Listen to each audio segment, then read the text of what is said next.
অ্যাপসে। আসসালামু আলাইকুম। আজকে দেখাবো কিভাবে মাই টেলিকম অ্যাপসে অটো অ্যাড ব্যালেন্স করবেন। অটো অ্যাড ব্যালেন্স করার জন্য সর্বপ্রথম আমাদের টেলিকমে চলে যাবেন। মাই টেলিকমে আমি প্রবেশ করলাম। এখানে কিছু নোটিশ দেওয়া আছে, এটা পড়ে নেবেন। আমি আমার ব্যালেন্সটা দেখে নিচ্ছি ট্যাপ করে। আমার আছে 60 টাকা।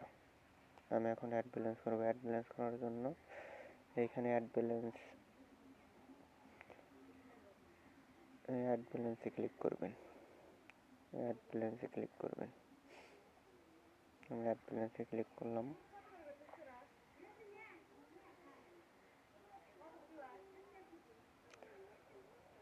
আমি বিকাশের মাধ্যমে অ্যাড ব্যালেন্স করতে চাচ্ছি। তো এখানে দেখেন বিকাশ পার্সোনাল নামে একটা অপশন আছে, সেইখানে ক্লিক করবেন। আমি 300 টাকা অ্যাড ব্যালেন্স করবো। এখানে অ্যামাউন্ট 300 টাকা দিলাম। এরপর নেক্সট ক্লিক করলাম। এখানে দেখেন অ্যাড ব্যালেন্সের জন্য এইখানে নাম্বার দেওয়া আছে, এই নাম্বারটা কপি করবেন। আমি এই নাম্বারটা এখানে কপি করে নিলাম। তো আমি এখন চলে যাব বিকাশে। আমি আমার বিকাশ অ্যাপসে চলে গেলাম। সেন্ড মানি, এটা কিন্তু পার্সোনাল নাম্বার, আপনারা এখান থেকে সেন্ড মানি করবেন। আমি ওই নাম্বারটা এখানে পেস্ট করে দিলাম।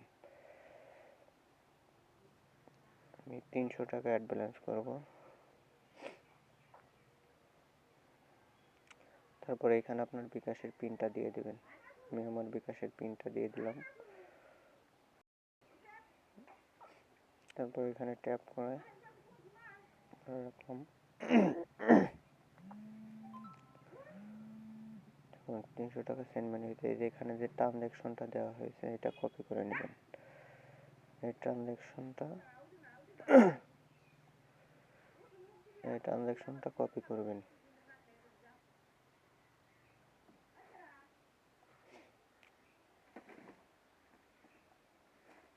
এরপর আপনি চলে যাবেন মাই টেলিকম অ্যাপসে। ট্রানজ্যাকশন যেটা কপি করছেন সেটা এখানে পেস্ট করে দিবেন। তারপর ভেরিফাই নামে একটা অপশন আছে নিচে, এই ভেরিফাইতে ক্লিক করে দেবেন। দেখুন আমার অ্যাড ব্যালেন্স সফল হয়েছে। আমার ব্যালেন্সটা দেখিয়ে দিচ্ছি 360 টাকা। এইভাবে আপনারা অ্যাড ব্যালেন্স করে নেবেন।